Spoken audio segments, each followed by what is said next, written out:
En este videoclip vamos a juntar varios temas porque precisamente tenemos que ir avanzando sobre lo que es nuestra materia. Ya es uno de los últimos videoclips y precisamente vamos a empezar a hablar de los modelos de intervención en educación sexual.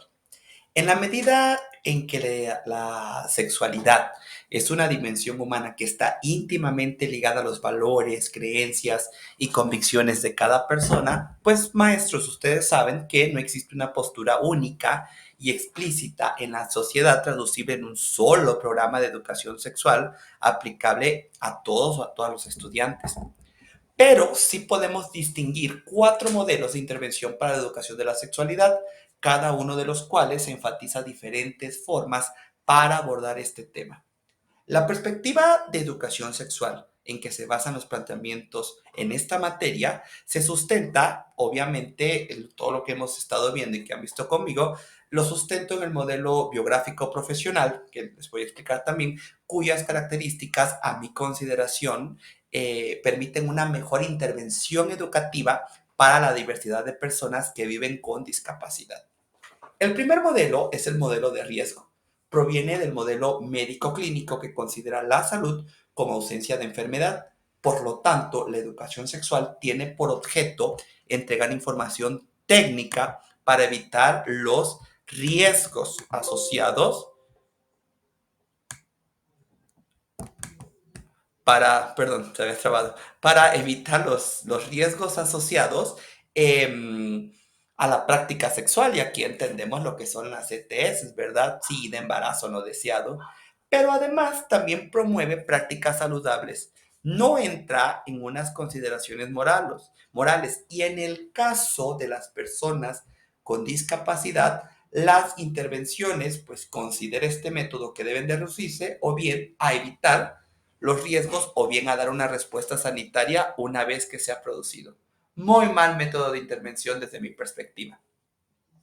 El segundo, pues, es el método moral. Se basa en general en una concepción religiosa del ser humano, considerando que la actividad sexual tiene sentido en el marco del matrimonio heterosexual y orientada a la procreación. La educación sexual se orienta a preparar para el matrimonio, desarrollar principios morales, fortalecer la voluntad y el carácter y evitar riesgos asociados a la práctica sexual fuera del matrimonio o de las normas establecidas. Pero desde esta perspectiva, se considera que las personas con discapacidad o con necesidades educativas especiales no están preparadas para tener hijos o hijas ni educarlos, por lo que la educación sexual para este método debe orientarse a desarrollar el autocontrol y la abstinencia. Esta metodología es directiva y suele basarse en puntos de vista muy definidos. Padres, madres, tutores, profesores tienen un rol prioritario, y es que precisamente la escuela, para educar en esta materia, debe de contar con la autorización y supervisión de la familia por lo delicado del tema. Entre sus virtudes, que podemos rescatar porque tampoco me parece un modelo adecuado, está pues la de reconocer el rol de la familia y enfatizar que la educación sexual incorpore contenidos éticos. El tercer modelo es el modelo para la revolución sexual, y este nos plantea que la revolución sexual es una condición necesaria para la revolución social. Define el derecho de todas las personas al placer sexual como condición para la salud, desconfía de los padres y madres en cuanto a educadores sexuales porque creen que papá y mamá va a reproducir la ideología del sistema imperante, derivando esta tarea a profesores, profesoras y también a los profesionales de la salud. Y bueno, este modelo considera contenidos específicos para las personas con discapacidad y pues les enseña actividades a masturbarse, a darle oportunidades de relaciones sexuales con otra persona y ayudarles a protegerles de los riesgos. A ver, si bien podemos aceptar algunas de las ideas de este modelo, pues porque nos habla de derecho a la educación sexual, igualdad entre hombre y mujer, conveniencia de informar sobre anticoncepción, no restringir la sexualidad al matrimonio, la defensa del derecho de las minorías de la sexualidad, que aquí entran precisamente nuestras personas con discapacidad, o también el tema de educar a las personas de diferente edad según sus características propias.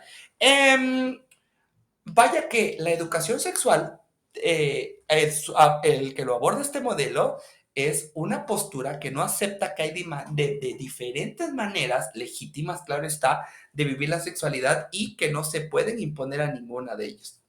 Y entonces llegamos al cuarto modelo, que es el que les digo que yo estoy basando la materia que les estoy impartiendo, que es el modelo biográfico profesional y pues yo lo considero un modelo para la diversidad. En este modelo de intervención se plantea una educación sexual basada en un concepto positivo de salud. ¿Qué quiero decir con esto? La salud entendida no como ausencia de enfermedad, sino entendida como bienestar y promoción de la calidad de vida de las personas. Desde esta perspectiva, la sexualidad se percibe como un elemento que puede promover bienestar y las personas tienen derecho a recibir información y medios para tomar decisiones y llevar a cabo conductas que obviamente pueden ser muy diversas según las creencias y características propias de cada persona, situación, que van a promover su bienestar sexual. ¿Qué referencia podemos tener aquí? Bueno, podemos tener como referencia las diferentes formulaciones internacionales sobre derechos humanos, universales, de la mujer, de los menores, de las personas con discapacidad.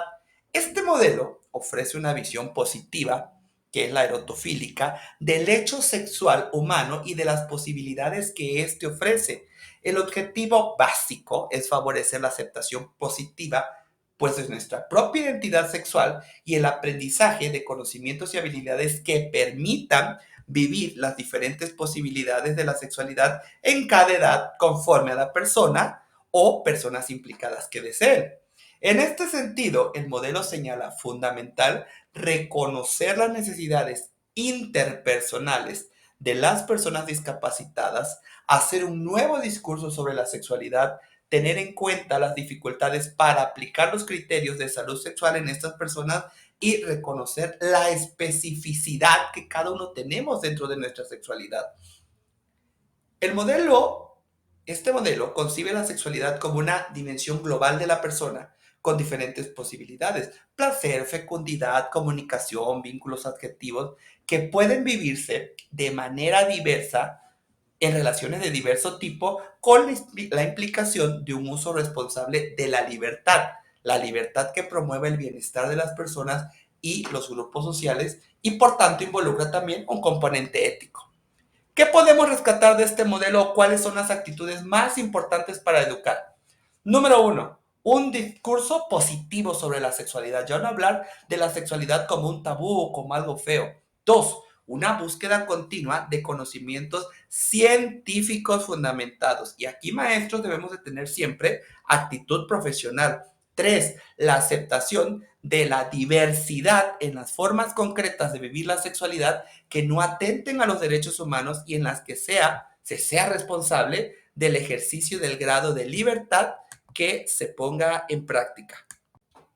Y terminando con esto de los modelos, vamos a entrar a responder otra pregunta. Qué barbaroso, profesor. Bueno, y es que para poder responder esta pregunta hay que volver a retomar el tema que retomamos en la primera unidad cuando hablamos de educación sexual y discapacidad. ¿Por qué es necesario que nosotros como maestros entreguemos educación sexual a las personas que presentan discapacidad intelectual? Lo más importante o la respuesta más importante de esto es que porque aunque tengan discapacidad o necesidades educativas especiales, son personas sexuadas y como tales tienen interés, apetencias, deseos que se van a expresar en manifestaciones sexuales, también de contacto corporal e intimidad sexual. También, por supuesto, que estas personitas, niños, niñas y jóvenes, tienen necesidad de vínculos afectivos incondicionales, de poseer una red de contactos sociales, la capacidad de enamorarse, de sentirse atraídas y de ser atractivas por otra persona. Su cuerpo, claro está, que tiene capacidad de sentir y de excitarse. Piensan y tienen ilusiones. ¿Por qué no hacerlo? Porque, híjole, es que si no, le estamos limitando sus posibilidades de normalización e integración social. Y aquí ya lo hemos venido platicando en clases, aumenta los riesgos asociados a la actividad sexual. ¿Por qué? Porque ya también les dije, suelen ser muy explícitos en la expresión de sus necesidades afectivas y sexuales. Por ello, pues nosotros como maestros sí, a veces debemos enfrentar numerosas conductas sexuales, incluso cuando las rechazan. son personas también con menos conciencia de riesgos y más dificultades para llevar a cabo prácticas sexuales seguras que las protejan de otros riesgos, además de un embarazo no deseado. Pero también es porque nuestra legislación actual apuesta por la integración de las personas con discapacidad y defiende la necesidad de educar para la vida a través de los contenidos denominados transversales, y uno de ellos es la educación afectiva y sexual. Pero además, digo, de tanto que podemos nosotros poner como el por qué es necesario enseñarles, es porque simplemente es importante y necesaria para el desarrollo psicosexual de todos los niños, niñas y jóvenes, y especialmente para aquellos que a causa de una deficiencia presentan limitaciones para acceder y participar activamente en la vida de la comunidad. Y luego nos podemos brincar a otra pregunta incluso que se me está viniendo. ¿Por qué las personas o por qué para las personas con discapacidad el aprendizaje sexual está más limitado? Claro, nos hacemos una idea, pero recuerden, estamos estudiando por una maestría y tenemos que aplicarlo en el plano profesional. A ver, ¿por qué? Pues porque las personas que presentan discapacidad tienen oportunidades de socialización mucho más escasa y sus contactos sociales son reducidos. Por lo tanto, pues disponen de menos oportunidades para observar, desarrollar y practicar habilidades sociales que son particularmente en la adolescencia importantes.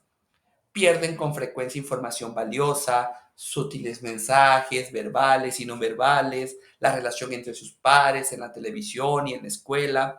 Pueden también tener dificultades para tomar decisiones y para pensar de un modo realista sobre las situaciones.